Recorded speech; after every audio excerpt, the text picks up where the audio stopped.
Tim nasional, Timnas, sepak bola Indonesia mampu mencuri 1 poin saat melawat ke kandang tim Arab Saudi dengan skor akhir 1-1. Pertandingan ronde ketiga kualifikasi Piala Dunia 2026 zona Asia di grup C tersebut digelar di Stadion King Abdullah Sports City, Jeddah, Jumat, 6 September 2024, dini hari. Walaupun berakhir imbang, setidaknya ada 5 rekor baru yang berhasil dicatatkan oleh Timnas Indonesia. Berikut sejarah baru yang berhasil dibuat oleh Timnas Indonesia. Poin pertama Timnas Indonesia memperoleh 1 poin setelah menahan imbang Arab Saudi dengan skor 1-1 di Jeddah. Ini merupakan poin pertama dalam sejarah Timnas di babak ketiga kualifikasi Piala Dunia. Pencapaian gemilang terakhir Timnas Indonesia terjadi 38 tahun silam. Tepatnya pada 1986. Saat itu formatnya berbeda, dengan 27 tim peserta dan dibagi menjadi 2 zona yakni Barat dan Timur. Untuk babak pertama, Indonesia masuk grup 3B zona Timur dan mampu menjadi juara grup dengan mengumpulkan 9 poin hasil dari 4 kali menang, sekali imbang, dan sekali kalah. Pada saat itu menang mendapatkan 2 poin. Indonesia bersanding dengan India, Thailand, dan Bangladesh di grup 3B, lolos ronde pertama. Timnas Indonesia harus menghadapi Korea Selatan di putaran kedua. Sayangnya Indonesia takluk dalam pertemuan 2 leg dengan skor akhir 0-2 dan 1-4. Pada akhirnya Korea Selatan melaju ke babak akhir dan menghadapi Jepang dengan 2 leg.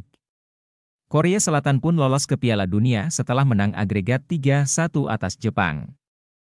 Gol pertama Timnas, Ragnar Oratmangoen adalah pencetak gol pertama dalam sejarah Timnas Indonesia di babak ketiga kualifikasi Piala Dunia. Gol dihasilkan oleh Ragnar Oratmangoen pada menit ke-19.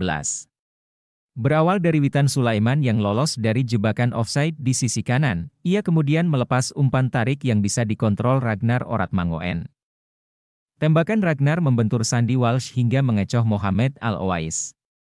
Gol tersebut akhirnya diputuskan jadi milik Ragnar lantaran tendangannya mengarah ke gawang Arab Saudi. Ragnar adalah pemain kelahiran OSS, Belanda pada 21 Januari 1998 ini sebenarnya sudah sering menyatakan bersedia untuk menjadi WNI. Terlebih, ia memiliki keturunan Indonesia dari sang ayah yang asli Tanimbar, Maluku Tenggara Barat, negara Asia Tenggara pertama raih 1 poin di kandang Arab. Timnas Indonesia adalah negara di kawasan Asia Tenggara pertama yang mampu mencuri poin dari kandang Arab Saudi. Pendahulu tim Garuda, Thailand dan Vietnam, tidak berhasil mendapatkan poin dari tim Elang Hijau di babak ketiga kualifikasi Piala Dunia yang lalu. Thailand harus mengakui keunggulan Arab Saudi dengan skor 1-0 pada pertandingan ronde ketiga kualifikasi Piala Dunia 2018. Laga tersebut digelar di King Fahd International Stadium, Jeddah pada 1 September 2018. Nasib Vietnam lebih parah, takluk 3-1 melawan Arab Saudi di King Fahd International Stadium pada 3 September 2021 dalam babak ketiga kualifikasi Piala Dunia 2022. Negara Asia Tenggara yang menolak kalah di matchday pertama, saat Thailand dan Vietnam kala itu gugup. Timnas Indonesia langsung gacor di pertandingan pertama babak ketiga kualifikasi Piala Dunia. Baik tim Indonesia, Thailand, dan Vietnam sama-sama harus menghadapi Arab Saudi di pertandingan pertama. Tapi hanya tim Garuda yang mampu meraih poin dari tim Elang Hijau tersebut.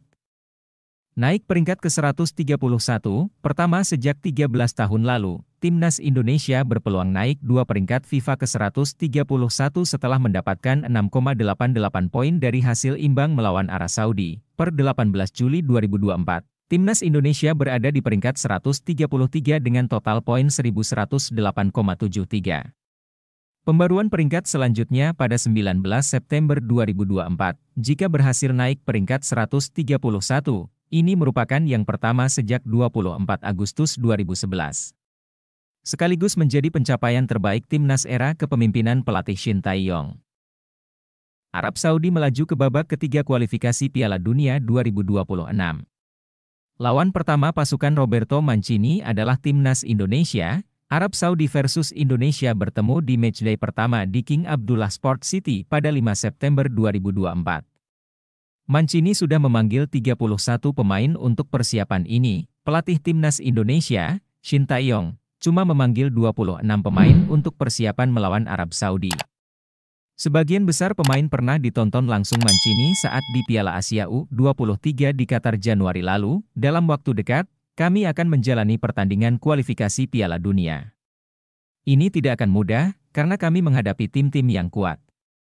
Tetapi kami akan mengeluarkan semua kemampuan, komitmen, dan determinasi untuk lolos, kata Mancini terkait kesiapan untuk kualifikasi Piala Dunia 2026.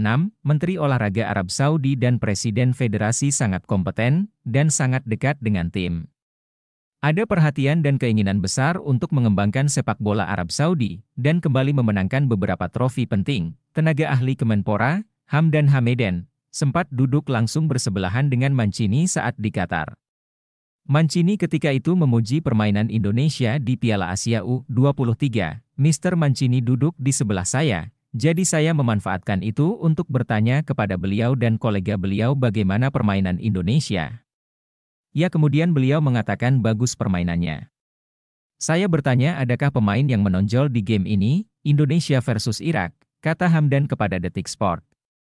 Setelah melawan Arab Saudi, Indonesia menjamu Australia. Duel itu berlangsung di Stadion Utama Gelora Bung Karno, 10 September.